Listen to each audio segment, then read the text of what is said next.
We move on to the next session, which will be bifurcation. The chairperson for this session are Dr. Debashish Ghosh, Dr. Neeraj Prasad, Dr. S.B. Bhattacharya, Dr. Saibal Mukhopadhyay. The session will be moderated by Dr. Sunil Banerjee, and the expert panelists are Dr. Neerav Kumar, Dr. Nadeem Afroz, Dr. Ashok Kumar, Dr. Umesh Kohli, Dr. S.S. Sareen, and Dr. Arindam Pandey. I hand over now to the chairperson and the moderators to take the proceedings further. Thank you. Yeah, good evening and welcome everybody. So this is a 1 hour session, so I think we need to discuss a lot. I will invite straight away the first speaker, and my request to chairpersons and the expert panelists to put their question in the chat box so that we can discuss everything at the end of all discussion, because I feel there will be overlap in these talks by everyone. So first speaker is ready, Dr. Rajiv. Hi, Puneet. Yeah, please. Yeah. Okay, so we'll. Okay, so what's new in bifurcation angioplasty? Let's go to the slideshow.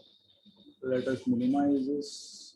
Okay, can you see? Can you all see my share? Yeah, we can all see. Rajiv, only one more small request: just finish it in 10 minutes so that at the end Yes. we will have a lot of discussions. Yeah, okay. Thank you. Okay, thanks. So what's new? Let's go to DK Crush. So proximal side branch optimization Sure. is new. Achang, Can you hear me? There is some echo behind. Okay. No, we can hear you. Optimization and DK Crush is possibly extra step. I don't really regard it as an extra step because they've been practicing this for more than 10, 12 years. Only thing is we have not thought that this is an extra step, and I think some wise head has just put in an extra. So maybe yes, because I have several cases which I can show on record. With after deploying the side branch stent, we have always dilated this stent, optimized this stent with an NC balloon, so that we can ensure a good crush.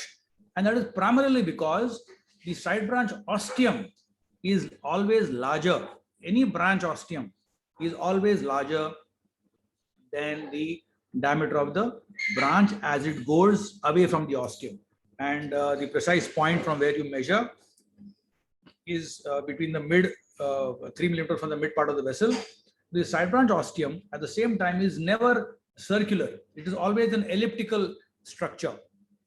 So it may need an extra balloon. Often we go with a 0.25, a quarter size higher balloon, NC balloon preferably, and optimize the stent deployment before we go to crush. So what happens is that if you just do a simple side branch stent deployment prior to a crush, it is possible that your stent may not be fully deployed the ostium, and then you end up passing a wire in a crush stent. At the same time, if you don't have adequate stent length that you crush, then you end up passing wire from below the stent, and that is why I'm not so much in favor of a mini crush or a micro crush. You should have a good, maybe 1 or 2 crowns crush, deploy the stent, get a good crush, and then pass the wire. So this is what can avoid the wire, this red line, from going under the stent. That's why you lift and you can leave the carina and the stent ostium, the side branch ostium, uncovered to a large extent. So what we want here is we want a good deployment, but here also what is illustrated in the diagram, I would take it little more here with the main branch balloon in position, and then optimize this so that it's like a funnel. So the side branch ostium is wider than the side branch stent here. So I would rather put a balloon, maybe a quarter size balloon, higher balloon, funnel the stent there, and then crush. So this is what you want to avoid. So this is a new step, and benefits, of course, reduction or elimination of the risk of stent, side branch stent distortion, increase space for optimal wiring and avoidance of guide wire advancement under the stent struts, so that you cause a favorable crush. And these are various illustrations. I think here exactly, this is what I mean. You see that there's a funnel here. There's a funnel at the ostium of the side branch. This is what you want. So then, of course, multiple crush again. This step has been described as new, but this also we have been practicing for more than 10 years. Because the reason for this is, as per Finney's law, we need to optimize our stent according to the main branch, not the main vessel, to prevent carinal shift. And this is the exact reason why you may need to crush, because your main branch, your side branch stent is crushed in the main vessel, not in the main branch. So you may need a quarter size or maybe half size. You may need to go up on the balloon, on the crushed balloon, and at the same time you may need to have multiple crushes so that there is optimal crush and your wire advances very freely. There is no question of struggling to push the wire through the crushed stent. Your wire has to go fairly easily, and that an experienced operator should be able to tell whether it's going easily or you're going to struggle. Now, at the same time, again, I would mention here, the amount of crushed length is, amount of the stent crush is very important, so that you have adequate stent length crushing. So this is basically, I cannot say an anomaly of the Finney's law, but yes, those who follow Finney's law on a daily basis will definitely encounter the problem, and you may have to go. At the same time, I would like to mention here, the crushed side branch stent also depends against the substrate that you're crushing your stent. For example, if the main vessel is a softish structure, so you may not be able to crush the stent very well, especially if the stent is hard, the stent platform is hard, which has 3 links and a little tough column strength. So you may need a little more pressure or maybe a higher size balloon to crush. If you have a softer stent with say 2 links and a little, I would say, little weaker column strength, then those stents get crushed a little more easily. Sequential kissing balloon, yes, this also I think most of us are practicing, but as I mentioned, some wise gentleman has thought of putting these steps, which is possibly good enough. And here is the advantage of sequential kissing balloons. Then we come to the string technique, and this string technique is, if you all are used to doing this Szabo technique, where you put a wire through the first strut of the branch to do adequate ostial stenting.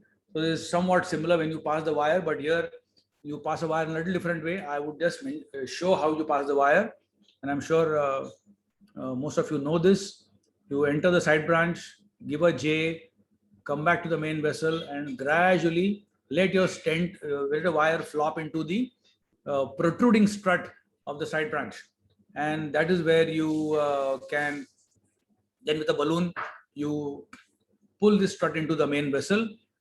And then, of course, you can deploy the main vessel stent, do a kissing balloon and pitch out. Now, my only problem here is, though I have not done this technique, my biggest problem here is, you see, the footprint of the stent is fairly deformed here. If you see, most of these successful string technique deployment that have been illustrated here, the footprint of the stent here is, I wouldn't like this big an area, which is almost, or if you see this area, which is more than twice the cell size of this particular stent, sort of, this area is uncovered by the stent material, the drug elution.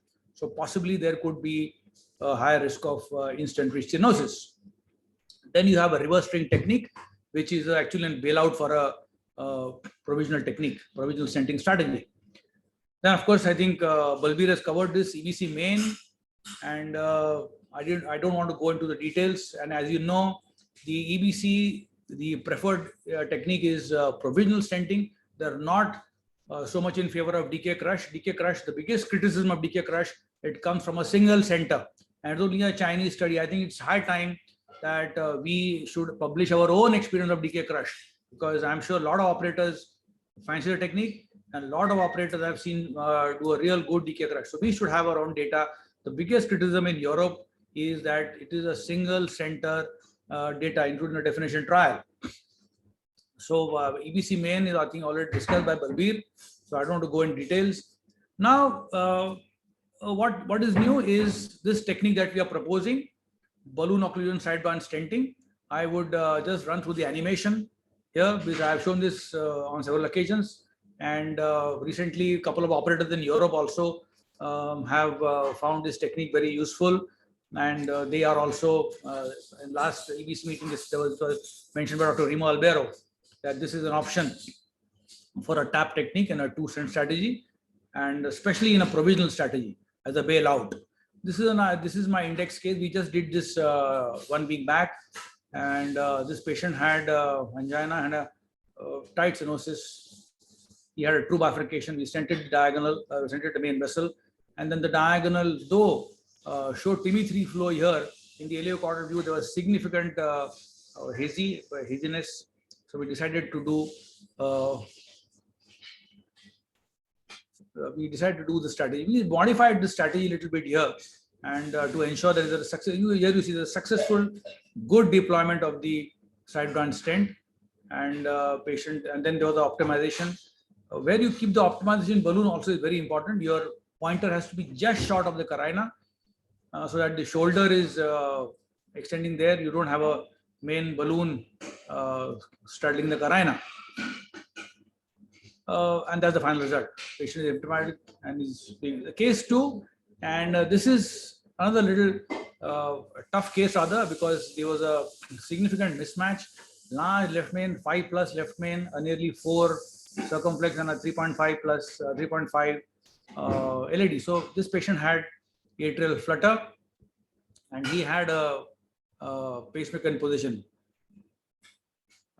We had to burr both the vessels, the LAD and circumflex ostia, the significant calcium, and then we deployed the circumflex, and this is a 4 Ultimaster stent, and we optimized the stent, we dilated the stent strut, we here you see we have occluded the circumflex ostium, and with the LAD stent in place, the angle is shallow. So this technique is little tricky when you have a shallow angle. It works very well when the angle is wider. And then you have the deployment. We dilated we did a kissing balloon to optimize, and then you have a pot, and it left a beautiful result. This patient also has critical aortic valve stenosis. Possibly will come for a TAVR sometime this year. Thank you. I hope I'm on time. Great, thank you. So, chairpersons and expert panelists, this was my proposition that we all take all the question at the end. You all agree? Okay. Then go to the next step. Next lecture. Sunip, you want me to be there for because I have one more webinar to go today. So you want me to be there? So you are. It will be better that if you can hear. But yeah. So what time exactly? So what I'll do? I'll go there and come back in half an hour. Yeah, you go there and come back by 8 o'clock. Okay, that's perfect. That's good. Quick discussion here and 7:55. Quick discussion in here. Your talk, sir, and then. Thank you. Okay. So next is Dr. Sridhar. Please go ahead. Good evening, respected chairpersons, moderator. Firstly, let me congratulate West Bengal CSI and Dr. Dilip, Dr. Sunandan for conducting such a wonderful show, and thankful for invitation. Thankful for your invitation. So before we start, always any bifurcation PCA, you should understand. The Medina classification is the simple one to understand. Main intention is to see the block extension. Is it involving in the main vessel or main branch and side branch? Whenever you plan strategy, is it involving the side branch or not? That plays a crucial role. It involves almost 15 to 20% challenge procedures. So whenever you do the PCA bifurcation. Not only the technique and selection of the patient is important, you should also know the bailout strategy. Suppose you anticipate the problem, if problem takes place, how to get rid of that problem is also very, very important. Mainly when you see the bifurcation, you analyze side branch is involved or not, is it favorable angle or not. Like if it is more than 70 degree, you may require T-stenting. If it is less than 50 degree, then you may think of mini crush. So angle is very, very important. The parallel carina most likely closes, and that also in choosing or selecting the strategy, diameter of the vessel, whether lesion involving only ostium or more than 5 mm, that also decide the strategy selection. Should we use one stent or two stents? There's 7 randomized studies with the test compared 1 versus 2 stents approach, and 8 meta-analyses showed no advantage in using systematic 2 stents. So stepwise provisional is the gold standard for most bifurcation. Almost 70% of bifurcation lesions you can deal it with the provisional stenting. Only 25-30 patients may require 2 stent technique, particularly if they have a classical 1-1-1 Medina. And this is BBC Nordic bifurcation study, where they showed the cumulative incidence of target vessel failure very high with simple complex strategy compared to simple strategy. All bifurcation, that is 16.6 versus 22%, non-left main 14.8 versus 16.4, left main bifurcation 21.5%, 28.5. So this is the most preferred provisional stenting. Mainly decide the main branch and see the block extension, side branch is involved or not, and choose the diameter of the stent according to the distal diameter. That is very, very crucial. Avoid oversizing of the balloon. See that the balloon is adequately expanded or not. If the balloon is not adequately expanded, that means there is a significant fibrotic or fibrocalcific lesion. Some block modification is required, and the routine side branch dilatation is unnecessary. It should not be. So use the current test, and at the same time, careful stent sizing is very, if you choose the stent size according to the proximal reference diameter, chance of shifting the carina side branch closure is very, very high. That is very important. So part is a very crucial step in this one. The part ensures the adequate apposition and dilating the proximal MV stent from the proximal stent edge to the just proximal to the carina. That is a very important stent. Don't extend the balloon beyond the stent margins, particularly proximal edge, then that may result in the dissection, and you may have to extend one more stent. Using the short oversized balloons always preferable. The part facilitates side branch access, reduce the risk of accidental abdominal rewiring. That whenever you do the provisional stenting, immediately do the parts. Suppose when you are pushing the wire or balloon for post dilatation, it may go abdominally. It can distort the stent. That's the reason once you do the stent, immediately proximal optimization is required to avoid abdominal placement. This enhances scaffolding at side branch ostium. It's a very definitely this step is required all patients. See, matching with the distal size matching. So proximally, you can see the maloposition because the undersized in left main. So take the adequate sized pot balloon and ensure that this is opposed very well. This is a very important step. Always see the expansion capability of the stent. Suppose if you are using synergy like a 2.25, 2.5 mm, if you are dilating with 4 mm, you may achieve the maximum expansion 3.6. If 2.75 to 3.5 stent, you are dilating with 5 mm, you can ensure only 4.2 expansion. So you should know the expansion limits. You should keep the chart and stick to it before you doing any procedure. So when you are doing the provisional stenting, simply you can end with a part, and otherwise, suppose some side branch pinch or some distortion is there where you need, where you think that something is added to the side branch, you can do the kissing balloon. Otherwise, PSP is also recommended. That means part, just a side branch balloon dilation, just slightly extending into the side branch and dilate it, and followed by repart. So 3 techniques are required. Side branch stent is implantation is required only in if the patient is having a side branch flow is compromised, or if there is a dissection or significantly diseased and large enough to lead significant. So you only deal branches with more than 10% of myocardial area. Suppose if that vessel supplies more than 10% of the myocardial area, that can contribute to morbidity, mortality. That's the reason small branches can be ignored. And side branch stenting, when you are planning, always see that you are crossing through the distal stent. So suppose if you are not able to cross the distal stent, if you are crossing through the proximal stent, you can go ahead with the Poulet, or you can go with the T-tap stenting. Kissing balloon inflation, that is not routinely recommended in simple stenting. So there is no clear advantage despite theoretical. It may look cosmetically better, but there is no proven advantage. When flow is normal, discrete ostial side branch pinching may not require further intervention. If you are having a doubt, you can do the FFR. If the FFR is more than 0.8, leave it. If it's less than 0.8, you can proceed with the intervention. Kissing balloon inflation, sometimes it helps, but a slow inflation is needed to avoid the injury to the side branch. Sequence, including the final part or repart, has to be done to improve the geometry of the proximal stent. There is a one study, post-proximal stenting. There is, they have seen, they have observed that the patients with more than 50% diameter of the side branch were analyzed with the FFR. Only 7% of the lesions were significantly positive, that FFR positive. So angiographically, it may look more than 50%, but when you do the functional evaluation, only 7% of the patients may have a functionally significant. That's the reason many times the provisional stenting is the preferred without any side branch, because if you are adding one more stent, you are increasing the MACE rate. The advantage of the FFR, minimizing the number of stents. That is very important in reducing the MACE rate. If you are using the imaging, you also see the carina angle. You can see the bifurcation branch angle. You can see the carina tip to bifurcation point length.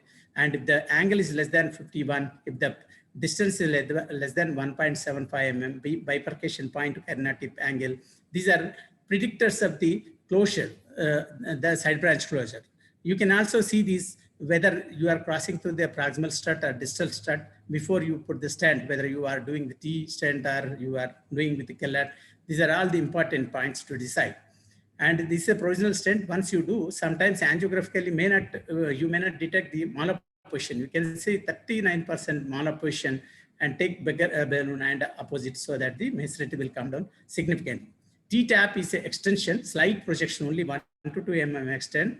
If you extend too much, then that may lead to MACE. Then you may have to do the internal crush, or you have to convert it to Collard. So intravascular imaging, very, very important. It confirms the angiographic analysis. It decides the vessel sizing. It decides the plaque burden and the plaque, what type of plaque also it shows. And after procedure, the adequate expansion of position is there and medial edge dissection is there. This study has shown very clearly the usefulness of IVUS. As the complexity and severity of the disease increases, the usefulness of IVUS is more favorable. That means bifurcation, triple vessels, they score, the IVUS scores over angiography. That's the reason all complexities should be addressed with the image guidance. And this is from Park.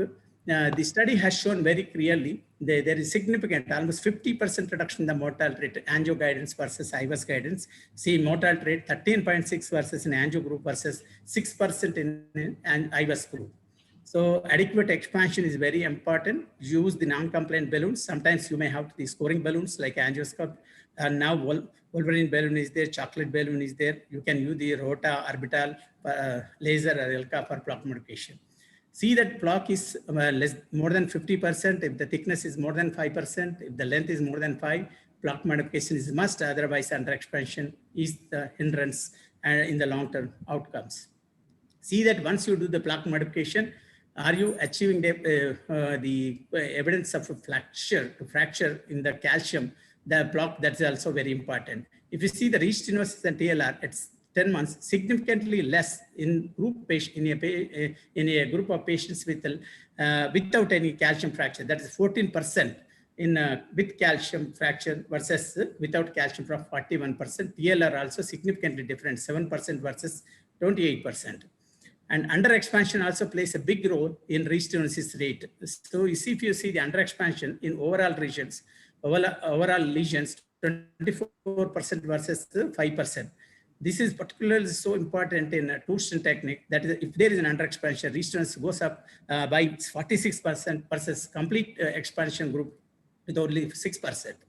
So you should be familiar with a different type of techniques, whether whatever technique you choose, I'll always see that adequately expanded, adequately opposed, and there is no medial edge dissection, and there is no the thick block burden at the landing zones. These are all very important. Cullet technique, again, simply place the stent and part perform, and again you dilate the side branch ostia, and you can put one more stent, and finally kissing, and you can do the part. This is the Cullet technique. And mini crush, then side branch stent and crush it, and then after remove the wire and balloon and crush with the balloon, and again perform the kissing balloon.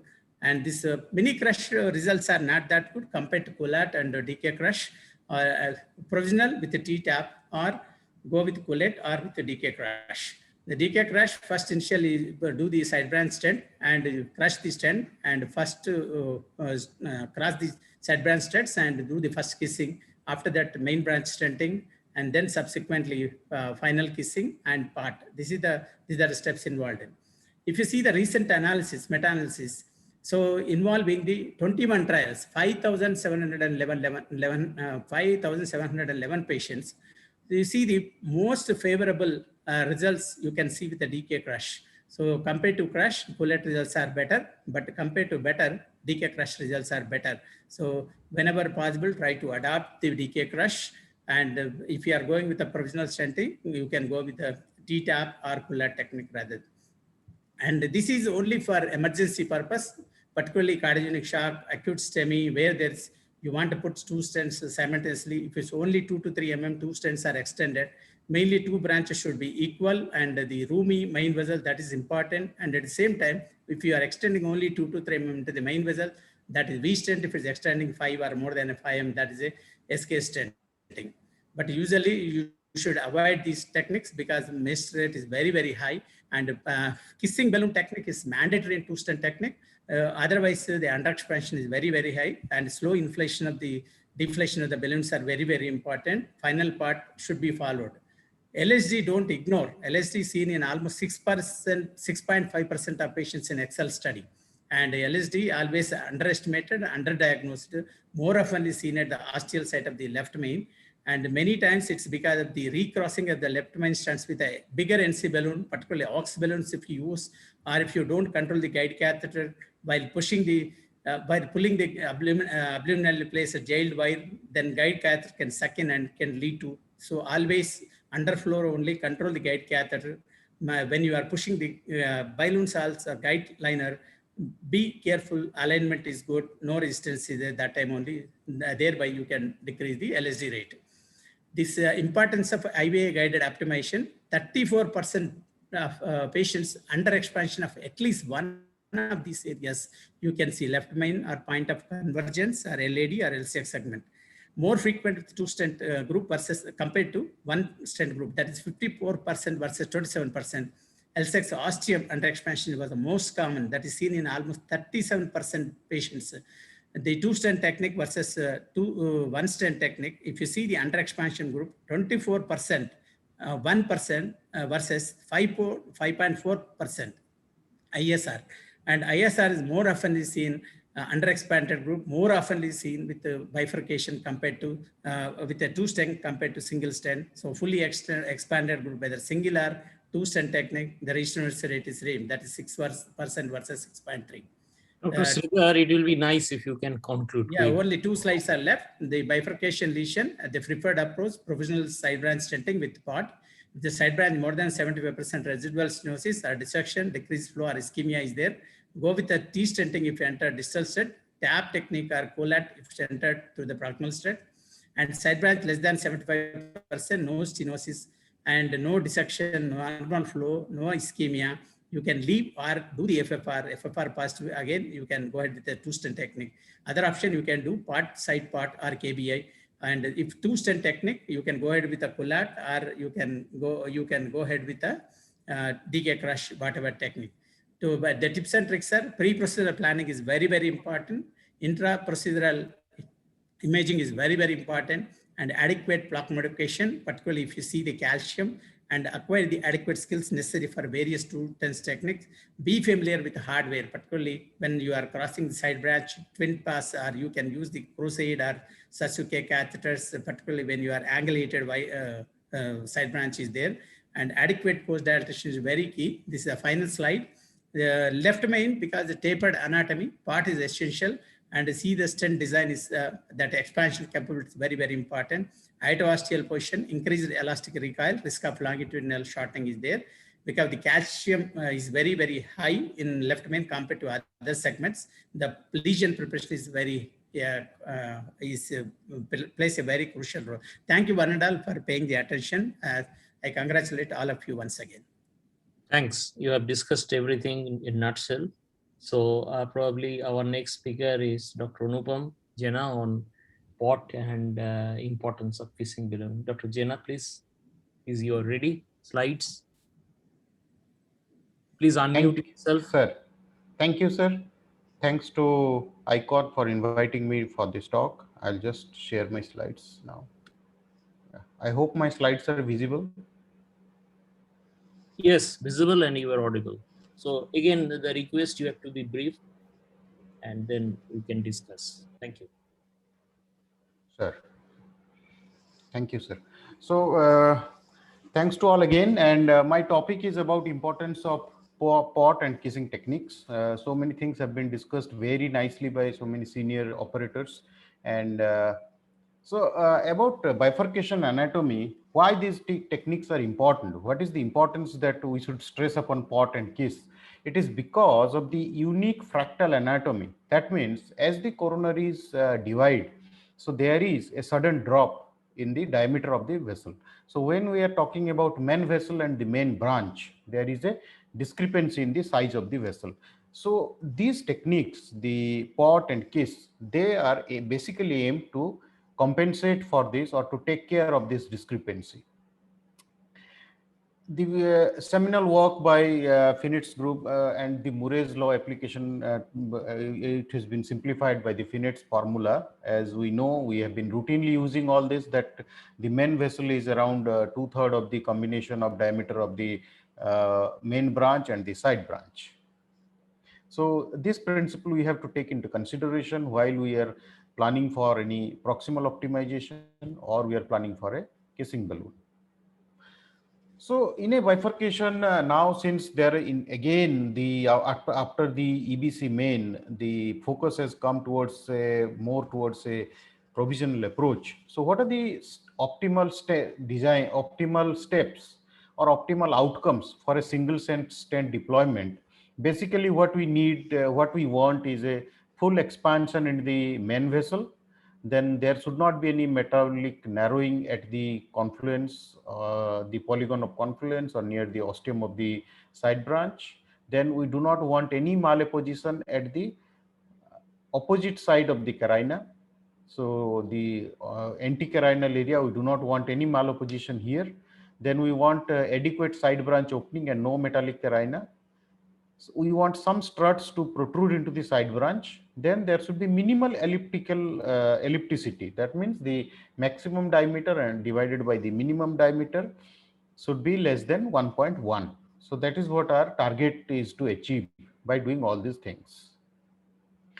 So POT, why do we need it? Because we need it to optimize the result in the main branch, increase both area and reduce malapposition. We want to prevent guide wire tracking behind the stent during the recross. So that is one of the principal mechanism for longitudinal distortion of the stent if it tracks below the stent proximal struts. Then reduce obstruction to the side branch. So what is POT? The philosophy of POT is basically these struts, we want to bring these struts to this area. So we just want to move this edge of the stent to opening to the ostium of the side branch. So inflation of an NC balloon just proximal to the carina is designed to optimize expansion of the main branch struts and push the struts across the side branch orifice. That's what we want in a POT. So how does a POT look like? These are images from the bench testing that we want a widely open osteum in the side branch and in the main vessel. Then the important question is, when should we do the first pot in a bifurcation stenting? Whether we should do the first pot after recross or before recross. All the experienced operators know it. Still, I would just like to highlight that pot should be performed before side branch dilatation, before we do the side branch dilatation or before we do the side branch recrossing actually. Because as you see in this animation, that if we try to recross the side branch before doing a pot, then there is a chance that we will go behind the stent. So we should keep the gelled wire and then do the first pot, then recross, because the gelled wire will help us as a marker for recrossing, and secondly, it will help us to keep the vessel open. And in case of any catastrophe or in case of any compromise, we can even, the gelled wire we can even use to take a small 1 or 1.5 balloon and then dilate the side branch to restore the flow. So that's the timing of the pot. Then where to place the balloon in a pot actually. So in the left side, as we can see here, that this pot is little deep, because this pot will push the stent struts in towards the side branch, and it will result in reduced diameter side branch stenosis, or reduced diameter, even it can result in occlusion of the side branch. Because these two diameters, the distal vessel diameter, the distal, I mean main branch diameter and the main vessel diameters are actually different. So that's why precise positioning of the balloon is very important and is central to pot, because if the balloon position is abnormal, the pot can be counterproductive actually. Next thing is that there have been some studies, some bench testing, and that where should we actually put the balloon for the pot, because this is very important. So there are three positions that have been tested. One is the traditional. So the traditional position is the distal balloon marker is kept at the carina cut point. That means the distal balloon marker is kept at the plane of the carina. So that is the ideal position, because if we go proximal to that, if our marker is proximal to the carina, then that is not an optimum pot. It will, because the stent struts will not cover the side branch osteum. If it is too distal, it can be counterproductive and it can result in carina shift as well as side branch occlusion.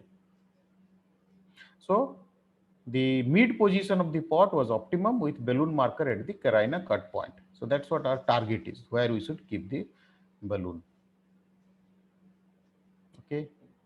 So once we are done with the pot, what next? So according to the Euro ECB, the EBC guidelines, that after the stenting and the pot, then we should go for a side branch evaluation. And side branch evaluation, if it is open, then keep it open. Nothing is needed. If it is needs further intervention, then we can go with dilatation by kissing balloon inflation, or we can go with side branch dilatation with kissing balloon followed by repot, or we can go with a side branch dilatation with side branch balloon followed by a repot. So these strategies are there.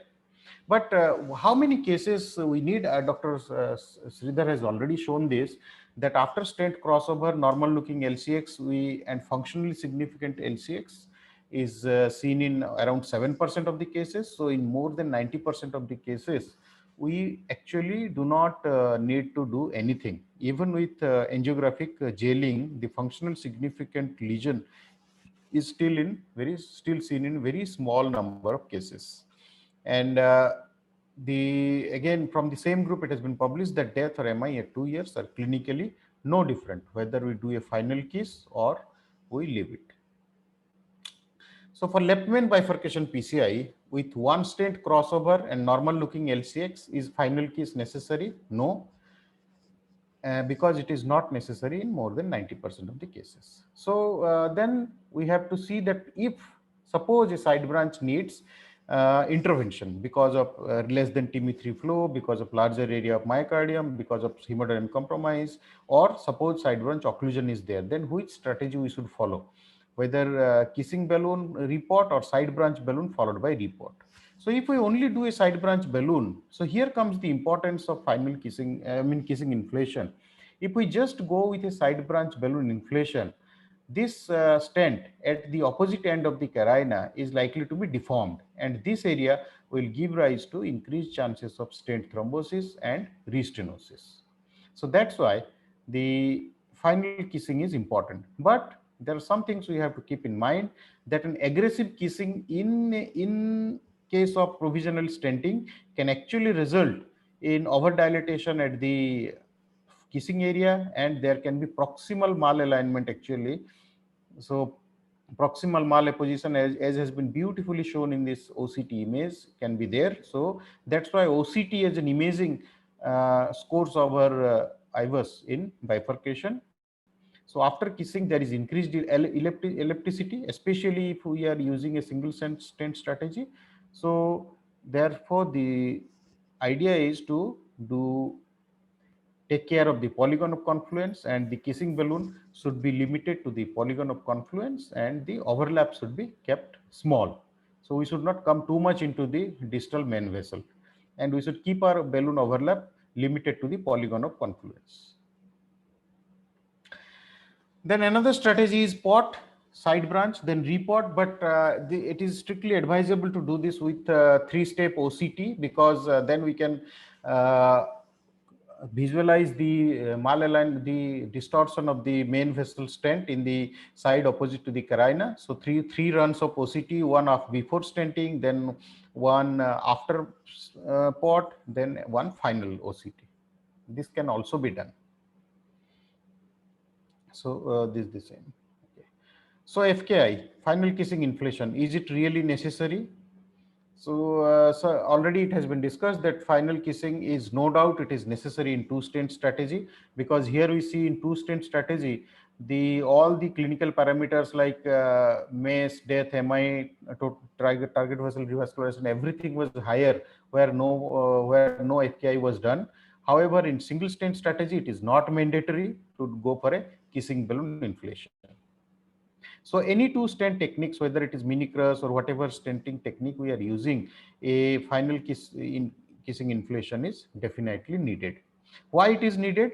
Because this paper, again from Korea, it shows that post-stenting minimal stented area within the left main were mainly located within the polygon of confluence. That is, the standard principle of 5, 6, 7, 8. All the experienced operators know this. But the polygon of confluence was actually the area of the minimal stented area in case of IVUS studies. So that's why to achieve the adequate diameter in the POC in 2-stent strategies, it is mandatory to go for final kissing inflation. So FKI in 1 stent, no need to do routinely, and FKI in 2 stents is mandatory. So my take home message is, the results in the main branch is more important than the results in the side branch. POT should be part of every bifurcation interventional technique, including single stent. That is because we have to respect the fractal geometry. In any 2-stent technique, procedural POT reduces the risk of abluminal wiring and reduces the risk of longitudinal stent deformation. Final POT, especially in the final POT, do not POT too distal. The balloon marker should be precisely located at the carina cutoff point. For FKI, no doubt to perform in 2-stent strategies. For provisional strategy, we have to perform as needed. If you have to select technical difficulties or something, perform for relevant side branch, long vessels and circumflex, and perform with short overlap and limit the extent of overlap to the polygon of confluence. Thank you, sir. Great. So I have been informed by organizer that Dr. Subhas Banerjee is unable to join. We'll go to Dr. Rajneesh. Dr. Rajneesh, you are there? Yeah, I'm here, right here. So he is going to take us through the old culotte, but it's not forgotten. So let's revise the culotte technique and its modification. Yes, Dr. Rajneesh, it's your turn. Thank you. Once again, I was there yesterday too. Once again, congrats to all the organizers, especially Dilip and Sunandan. So it's a fantastic job done. And So I'm sharing my slides. Is it visible? Yes. Yeah. So I think there's a lot of talk on bifurcation stentings, and a lot of things have already been touched. I'll try to be as crisp as possible, sticking to QLOT only and its modifications. We all know from the discussions up till now that one stent strategy is better, but as our interventional cardiologists, we do come across many instances where we have to plan a two-stent strategy for a real true bifurcation lesions. And this is the history of QLOT. It was actually first described by Chevalier in 1998. And that time there were two overlapping stents, one into the main branch and one into the side branch, with the overlapped segment into the main branch before the bifurcation was done. This was the original QLOT, and the results, it was a small study done on 50 patients with true bifurcation lesions, 94% success rate. But see here, so this was a bare metal era, and 24% TLR was reported in the original study in 1998. Obviously, we do expect a high restenosis because that was a bare metal era. So then exactly, sometime later, around 10 years later, another study came and results were getting better, but still 21% TLR and some amount of stent thrombosis. Now this was a drug-eluting era, but still the TLR was very high. So this is the history of QLOT, and we know it's a good technique in some specific subset of bifurcation cases. Now, once we plan elective double vessel stenting, I'm not talking of provisional stenting. It's a clear-cut plan of elective double vessel stenting. It's definitely more complex, time-consuming, and expensive than provisional stenting. So none of our cities, this is all which I have been talking. Other side of the coin is that now we are talking of the double vessel stenting with complex bifurcation anatomy, such as large side branch with severe disease extending more than few millimeters from the ostium. Initial trials didn't include that, so that's the reason. But I'm talking of now a subset where there is a osteal disease, Medina 111, or severe disease where we have to decide about the bifurcation stents from the word go. So there is still a need of individualistic approach to bifurcation PCI with two stents in 20 to 30% of true bifurcation, and that's all we believe, and we also confront these things in our day-to-day practice. So this is the QLOT technique, pros and cons. The advantages of QLOT technique, we all know it's a near perfect coverage of carina. So carina is absolutely well covered with the stents. There is no point which is deprived of any metal. And the side branch ostium, the whole carina is well covered. This is the advantage, but this is at the cost of excess of metal covering in the proximal main branch. So there are two layers of stents which come into the main branch that remains as a limiting factor of this technique. The basic immediate angiographic result, theoretically, it may guarantee a more homogeneous distribution of stents. So it looks very good. The angiographic result is extremely good. Can be used in all bifurcation lesions, irrespective of bifurcation angle, but this is not true. I'll refute this statement because it should not be used in all bifurcation lesions. It should only be reserved for bifurcation lesions where side branch and main branch, they are of almost a comparable caliber. Open cell stents are preferred when side branch diameter is more than 3 millimeters. So this is the stents which we should definitely look for once we are planning a QLOT strategy. The disadvantages, on the flip side, the complexity of rewiring both the branches through the stent struts is always there. Not advisable if both branches are dissected or some dissections happen after the pre-dilatation. This I was talking, it's not advisable when there is a large discrepancy of vessel size between proximal main branch and the side branch, because proximal segment of side branch will not gain a good apposition to the vessel wall in the main branch. This is a diagrammatic description. So if this is smaller in caliber, obviously we can't then expand the stent to oppose into the main branch.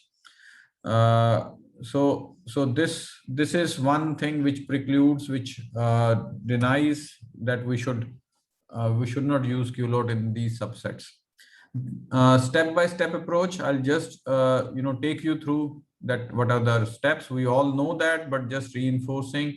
We wire both main branch and the side branch, pre-dilate the side branch and in fact the main branch both ideally. Now first stent should be into the side branch. This is the conventional culotte, that first stent should go into the angulated branch and not to the straight. So usually the angulated branch is side branch. So first stent comes into the side branch and then post dilate the side branch. My previous speaker was speaking on POTS. That is extremely important step after we have done this step. So we have to do the POTS here. The first pot comes here. So in fact, the best outcome of culotte is also with two pots. The first pot comes here where where the stent has been placed from main branch into the side branch, and pots should be done into the main branch stent segment. At this time, the wire is still in, but after the pots, we take out the wire and then rewire the main vessel through the stent struts. So rewire the main vessel through the stent struts, open up the stent struts. That is where I was saying that open cell design, it becomes pretty handy here. We require an open cell design so that it's easier and we get a good opening through the stent struts here. And after doing this step, we take another stent into the main vessel, and this stent distal to this side branch, there is only one stent segment, but then here where the overlap happens, there are two stent segments and more denser metal here. So retain both the branches, and then this is the final steps. Now the kissing should be done. All the culottes should be ended with kissing, appropriate kissing here, one into the main vessel and one into the side vessel, side branch. And then again, I was mentioning there are two pots required. Ideal and best outcomes are required with two pots. So another pot is done into the main branch with the overlapped stent segment. So this is the final result. These are the steps. I'll just take you through to the data. Crush versus culotte stenting for bifurcation. Crush and culotte was slightly better, but statistically non-significant results. Both were comparable studies. I mean, the results were comparable in both the arms. This is another study of crush versus culotte. Here culotte was behaving better than crush. This is by Argilis, and in 2009 this was published. However, once we compare it with DK crush, clearly the DK crush fares much better as compared to culotte. So this is by Chen et al. In JACC in 2013. The DK crush was behaving better. Then the modifications. So I'll come to the modifications, just one or two slides and one case, and I'll end up. I know time is very precious. The side branch restenosis, usually we do see this picture very commonly in a practice. With one stent into the LAD and diagonal ostium is usually severely pinched, and patient is at times symptomatic because of this. So there are two ways. One can acutely handle that. You go with the provisional strategy, you see this. The only thing, if you have to do a culotte, after deciding about the provisional stent strategy, it has to be comparable caliber, matching caliber of side branch and main vessel, and then it can be done. But the reason why I'm showing this is a reverse minimum overlapping culotte stenting strategy. Reverse, because initially in conventional, we have to stent the side branch. Here we have stented the main vessel first.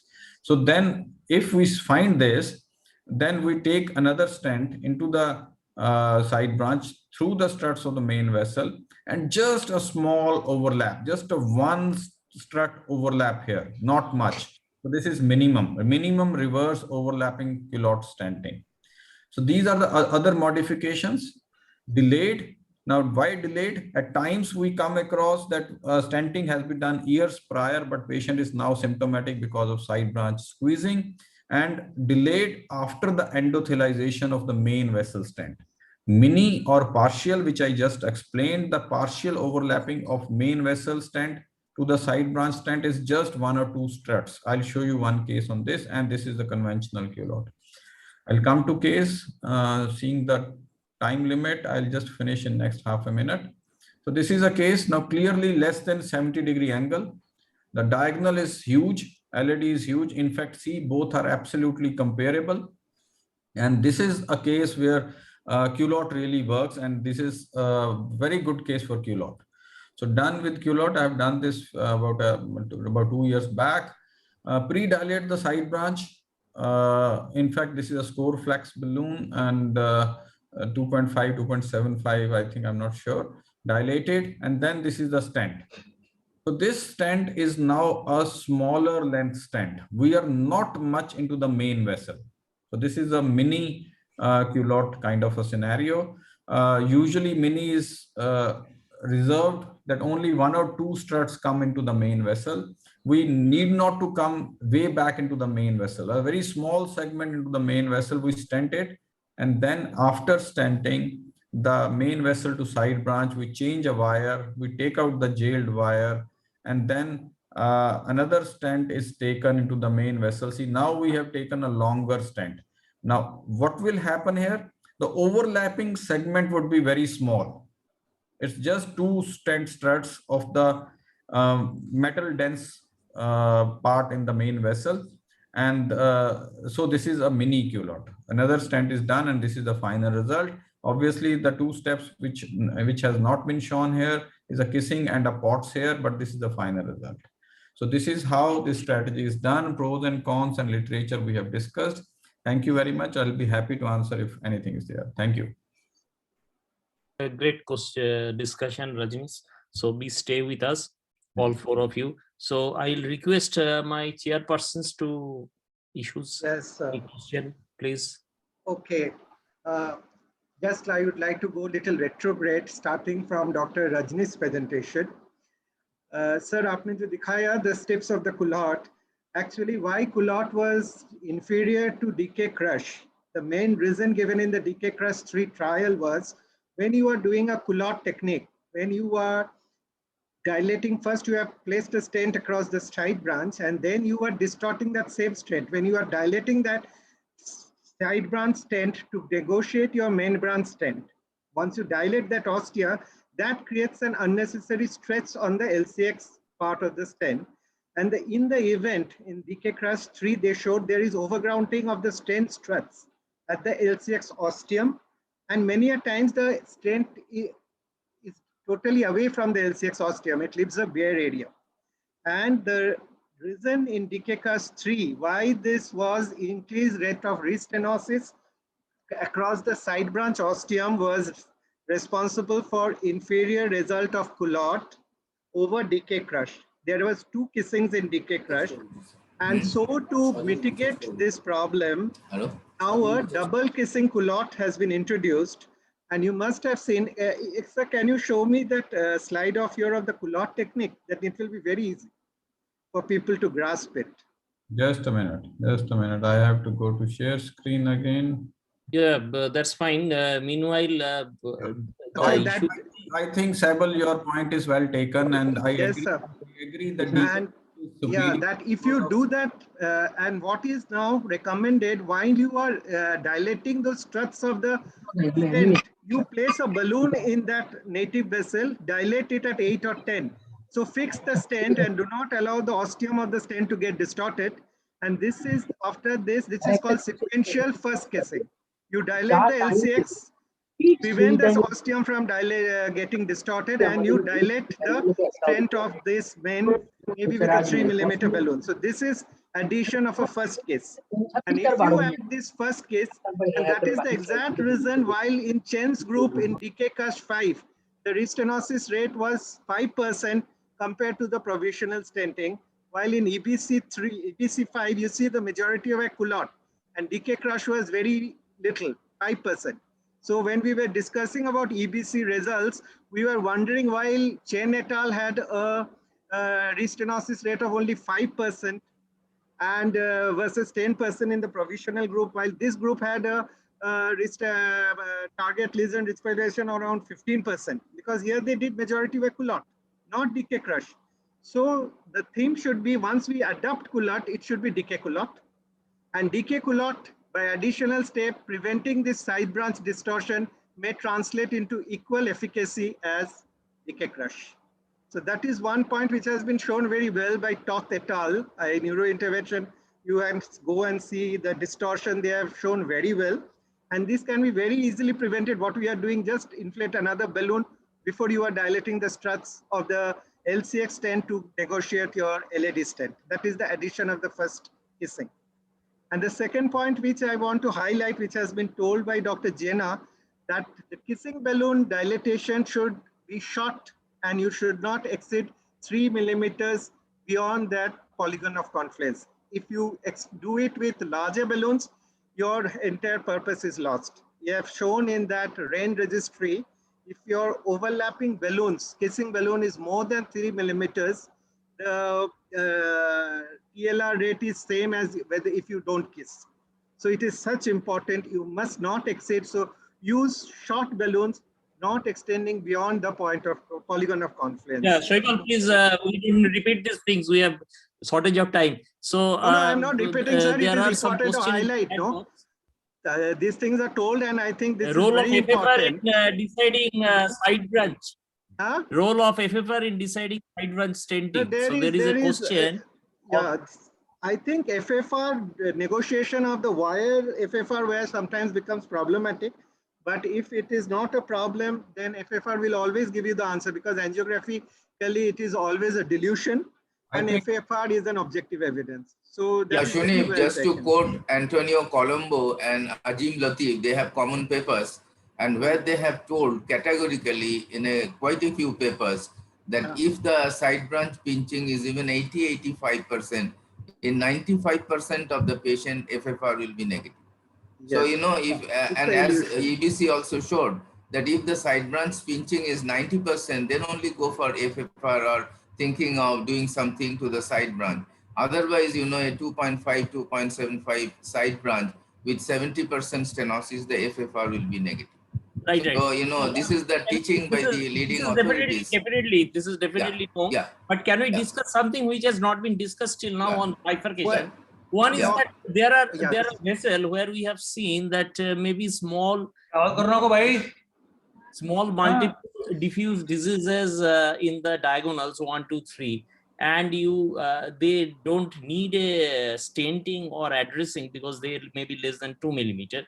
And after you put the stent, they all close down after post dilatation, and patient get a chest pain in the table, which happens very frequently. So, and we ignore it. It just increases a little bit of enzyme elevation or chest pain in the table, some ST changes. So what is the take home on these small issues where the vessels are small and they get closed during the procedure and you cannot retrieve them? So do you do any adequate pre-preparation or homework for these vessels? So my question is to all of your speaker, if you have any answer, solid answer, please give it. One of the ways you have to assess the severity of lesion in your side branch, that is a basic, and you put a wire in the side branch to protect it usually. And if it is a less than 2 millimeter vessel, it is never advocated that you do a prophylactic lesion preparation, because you may land up with a dissection and then you have no other way but to go for a stent for it. So guidelines are very clear. Even in this EBC stenting, they had asked to not to go for a side branch preparation if it can be avoided, even in lesions which were 1, 1, 1. So if they are small side branches, I think most of the time we just put a wire to protect the side branch and do not go for prophylactic pre-dilatation with a balloon. I don't know. I'd like to know the opinion of the house. But I think I like to add, if there are 2 millimeter vessel, which was initially not looking very big, but yes, it closes off or it's tending to have a TB1 flow after stenting the main vessel. At times we may have to chase it by using Fielder XT or special wires, and then just do a kissing balloon with 1.5 millimeter balloon. Yes. So this is not the prior strategy. This Yes, comes but once- prior is to keep a wire, sir. Yeah, To yeah, keep a that's wire, it will yes. help you very much. Yeah, Shoival. Just Wire to is a keep must. aware, if you think Yes. there is a 2 millimeter vessel, I always keep a wire in it. Yes. And when you take out the wire, there is a reasonable flow. And second, you have to give some incremental doses of Nicorandil, 2 milligram for 5 doses. That would do everything. And if it occludes And off, this GTN, will be a some very good GTN, marker also yeah, to yeah. re-enter. Yeah. Thank you, all of you. So Thank you, yes, sir. Dilip, last comment. I have one or two inputs. One is, have we got any wiser with EBC main trial? This is my question. Because definition in DK Crush 5, they utilize the complex patients, like the patient who had Yes, a long yes. lesion at the ostia, large side branch, or a thrombus there. So these Yeah. vessels, these cases, you will obviously try to fix the side branch first, and then Yes, yes. Dr. Maybe. Dilip, you have raised a very good question. So many limitations. We have a culotte there, no decay crush, and then we have leaving the vessel like that. Imaging was 30%. So I don't know, but because it is very difficult for me to swallow the results because of the limitations and the more complex lesion you deal, you try to fix the side vessels first. So that was the idea behind decay crush one and the definition. Any Dr. comments? Dilip, I think that point needs to be stressed. Definition 2 by Chen et al. Has defined a complex bifurcation, and here the side branch is for Len-6 more than 70% with 10 millimeter lesion. They have defined it. While in EBC, the mean lesion length of the side branch was 7 millimeters. If you read it, it is 7 millimeters. And if you have, and I feel they didn't deal with the bifurcation angle. I mean, if you have a narrow angle, and definition 2 criteria still holds good. No, there are I feel when you are doing a left man. There are additional criteria also for complex cases. Yes, yes. One, this is the major. The major is Len-6 should be more than 70 with 10 millimeter lesion length. And if it is non-Leftman, their lesion side branch should be more than 90. That is the major criteria. And minor, they have kept 6 criteria, thrombus, calcification. That is a very good. Some of these things have not been addressed by EBC. And the results of EBC is a 1-year trial data we have. Maybe you have worsening after 1 year. Yeah, and DK5 in 25 to 30% of the cases, proximal stenting, they couldn't rewire the vessel, side branch. Yes, because complex the lesion is difficult to rewire it. So fix the side branch first. So I don't feel anything, better after DBC main, looking at so many of limitations. Yeah, when you are dealing with LCX is the side branch. It's a big artery. Anyway, it's always a big artery. So you should always think of upfront strategy in some cases. Have any comments on that? We have our Bangladesh colleagues, Dr. Rahman and Dr. Madam Fazila. You wanted to highlight something on this. So one thing is very clear that DK crush is the preferred mode of two-stent upfront strategy. And now we know where are the indication of upfront to stent strategy. The only thing is it has to be done meticulously, and you need to have multiple balloon for that. And probably another thing we have not discussed in today's meeting is the choice of the stent. You need to know that the stent maximum how much you can post dilate it, or you can maximum how much optimize it. Yes. Sunip, can I make a comment? I'm Dr. Hajra here. Yes, sir. Look, you have to look at the nature. The fractal design Dr. Jena has shown, no stent is born for any bifurcation. Stent is born for straight lesions. So if you do anything on the side branch with any generation of the stent, there will be some problem with the stent. The DK class is faulty and fallacious, as Martin Leon, Greg Stone has described yesterday in OPCI. Because if the stent thrombus is 3%, so you messed up with the provisional stent and control arm. So DK class 5 is flawed because it's originating from one country. That is not a gospel truth. But if you can do DK class the way the DK class do, perhaps maybe as good as provisional stent. Over to you.